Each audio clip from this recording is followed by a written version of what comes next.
first, we would say we work on interfaces, and interfaces are always tools, visual or mechanical tools, to connect between people and machines.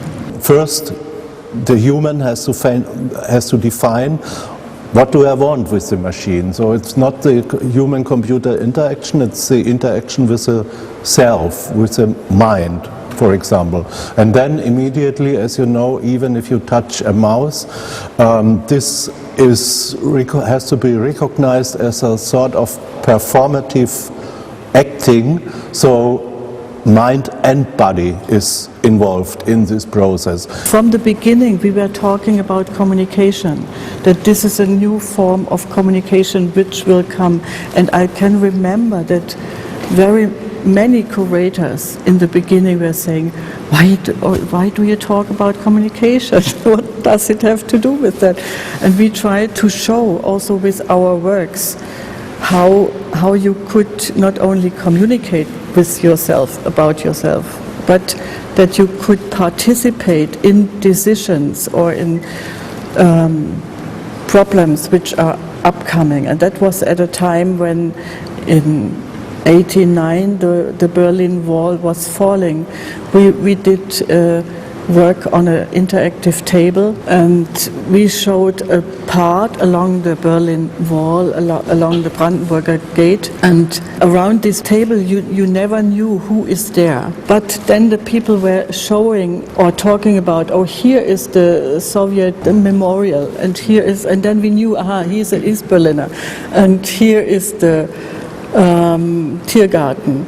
And then this was a West Berliner, and they were explaining and showing themselves the cities from both sides, and were talking about the history, because with this interactive table we showed parts of the history, what was under the death stripe, what was under this Potsdamer Platz, because Potsdamer Platz was in the 1920s one of the most beautiful places in a city.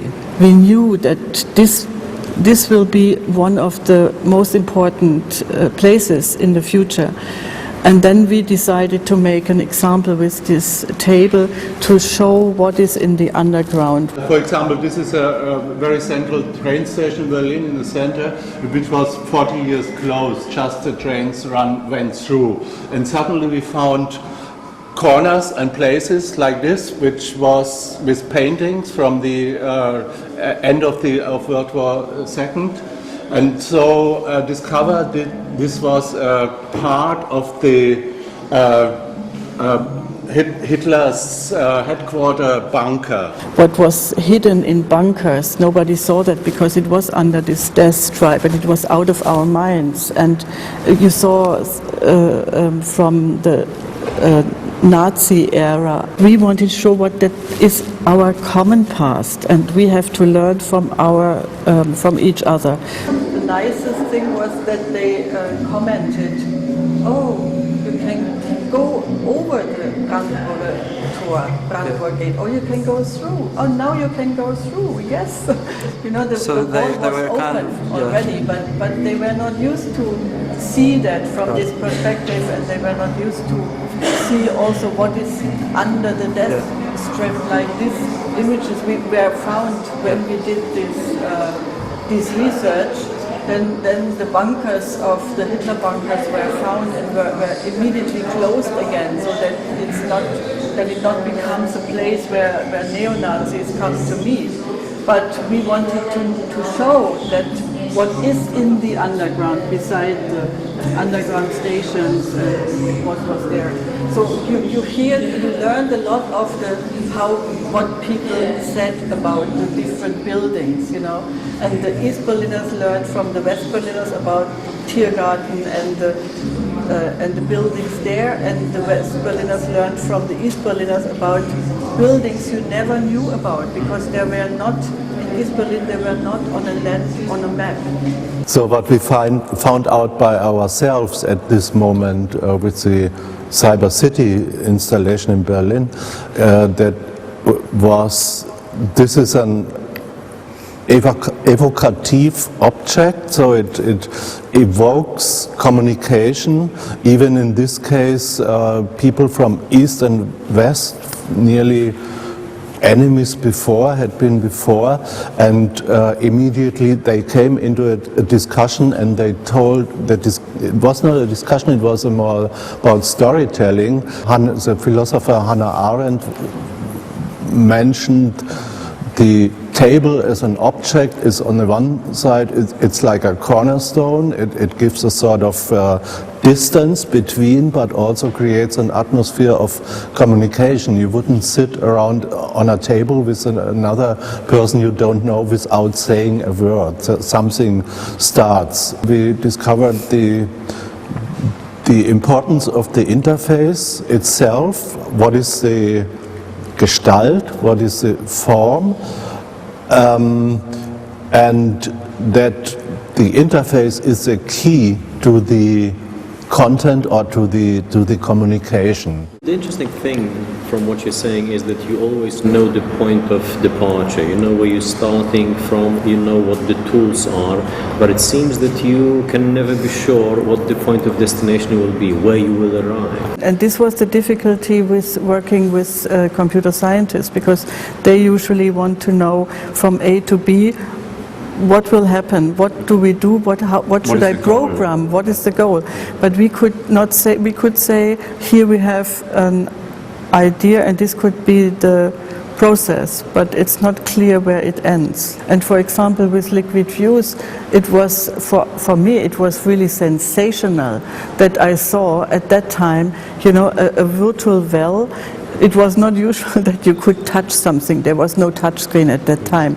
There was not an interactive, it was really the first interactive artworks. And at that time it was, we really had to think about how do we install, and that's what I mean with performance and with setting and theatrical. How do we install that?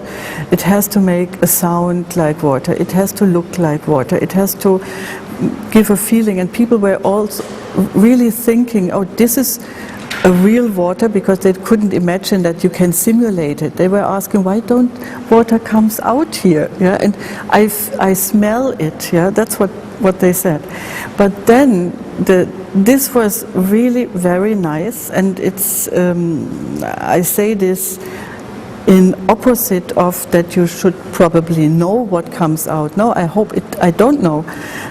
Because I don't want that somebody just does a click or, you know, and everybody does the same click and then the same happens. With liquid fuse, which has the metaphor of Narcissus' mirror, I thought that this mirror story will be known from everybody in the world, because even if it's different in East and West, what kind of stories we have, and they don't know Ovid and Narcissus in Japan, but they have their goddess of the sun, and she has the same mirror. There's also a very nice story about the mirror, and they have all the understanding of looking at yourself. So after they were not more afraid to touch, they understood, they can do something here with their image, and this is a virtual one, this is a different one.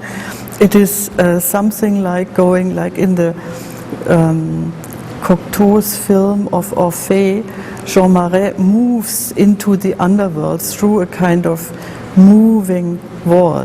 In the beginning we were playing around because we said we don't want to work with computers like they were invented at that time. We don't want to sit down like on a typing machine. We don't want to sit down and be performed by the machine. We want, you know, and therefore we were always looking for how can we extend our senses, or how could we let the body act and the machine react, and so. And this was when we explored the theremin as an electric instrument from the 1920s, between two antennas, building up an electric field, and go into this field with your body, with your gesture, with your hand. Then you make sound. And you know, the niece of Lev Theremin, she's playing Bach and popular music on this theremin. And we said, when you can do that, we should do a kind of chip out of this idea of these antennas, but navigate with the body, navigate with only by gesture. And we tried to explain that to computer scientists who worked with us, and it was very difficult. We were talking to a Russian person and he didn't understand. We did talk to a very traditional Chinese person. You know, we had a very international team, to an American person, and nobody understood what we mean or how we could do that. And then there was another Chinese person coming, and he was really lovely. He looked at us and said, "Of course I know what you're talking about." And this is like Qigong, you know, like making energy, only with energy things moving. Yeah? And with him we developed this what is called point screen today, and this is a contactless interaction, navigating things on a screen, for example. It has been said many times by many people that it seems that new technology sort of deprives us of our body, whereas in your case it seems that the body comes back. Because we believe without the body there could be no intelligence. It's not you cannot keep the brain in a glass of and then let it grow. It's the bodily experience of the exterior world, and then this combined with the construction of reality of the brain, with the brain. Of course, this was for us the most important point, and we were laughing about the people who all said very critically in the Virilio and Paul Virilio and other people said, we will lose our bodies and everything will be in danger. And we wanted to say that we have so much capacity, we can use that technology, but if we think about our senses and the body, so all the interfaces were about special senses, and it was mainly the sense of touch which was so interesting, and also touching by non-touching, by grasping something. Yeah, I don't think in software or hardware, because in maybe 20 years ago it was about hardware, when we learned what we need when we want to do this or this. When we did Home of the Brain or Cyber City, and Home of the Brain was even more difficult because it was the first kind of virtual reality work with a data glove and head-mounted display, and that people can move in such an environment. It needed a huge computer to calculate all this data which are constantly changing, because the person is constantly changing with the hand and with the eyes and the head and so. And then I was limited to do this environment like I wanted, I wanted to have an environment where 4 philosophers come together and meet and discuss, and that people can follow their discussion or their statements.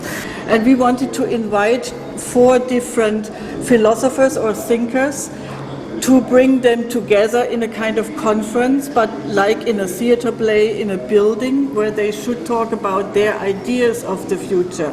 And these different people were Paul Virilio, who is a thinker, a French thinker about dromology, about speed, and he was very much afraid of what happens with our future. And we gave him, because I wanted to invite 4 people, and I couldn't bring them together. They were very opposite of each other, and they were very much also involved in conferences, and so it was hard.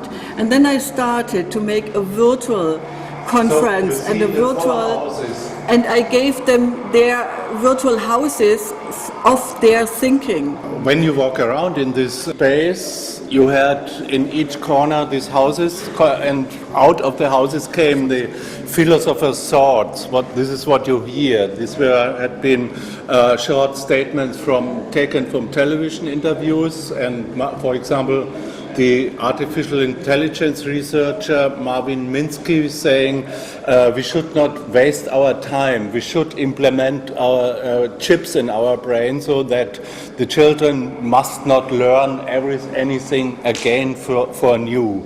That was his statement. Joseph Weizenbaum, very critical to all this development, also an artificial intelligence researcher, had a statement which was very short.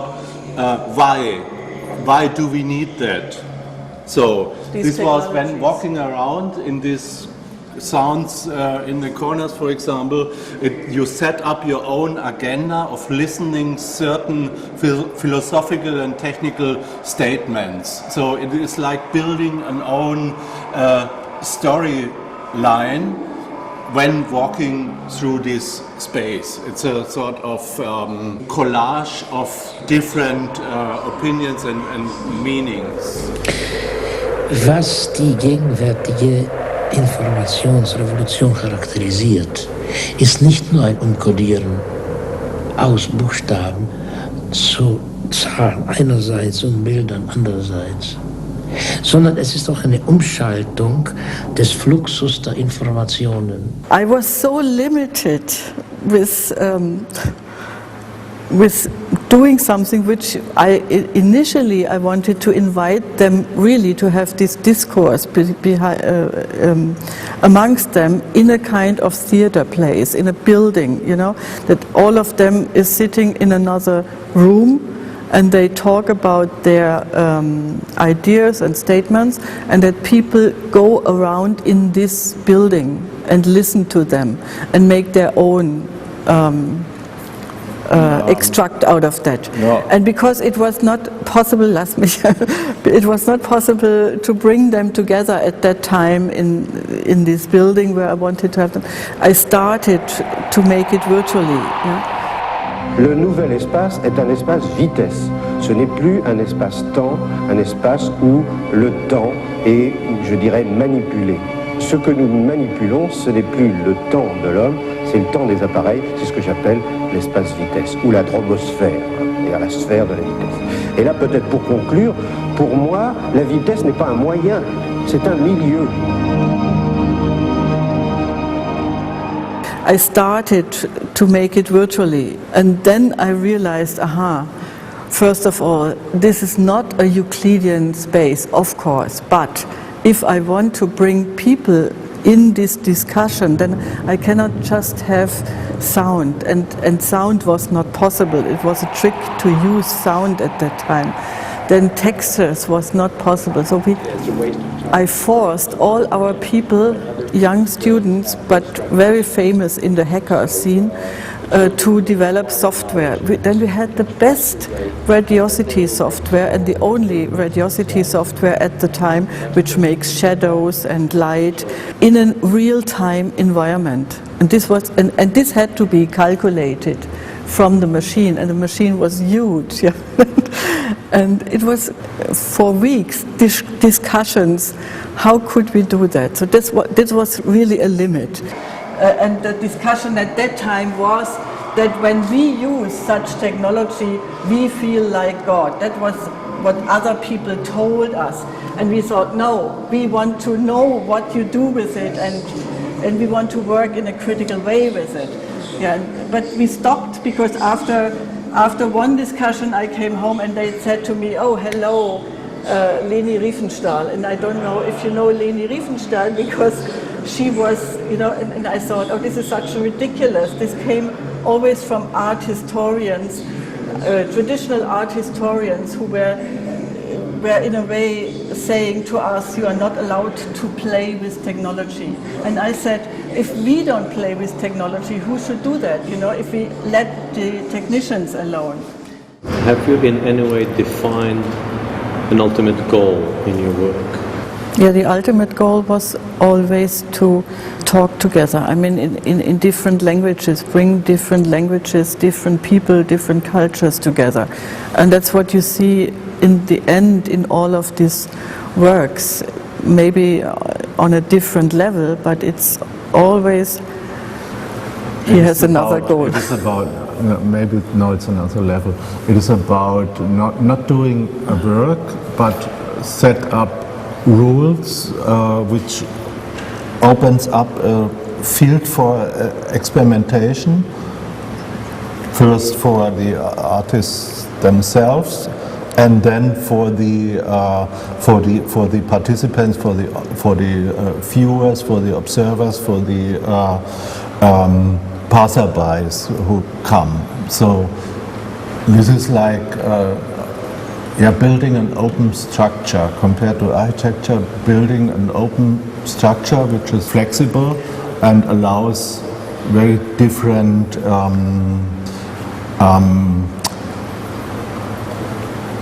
things emerging.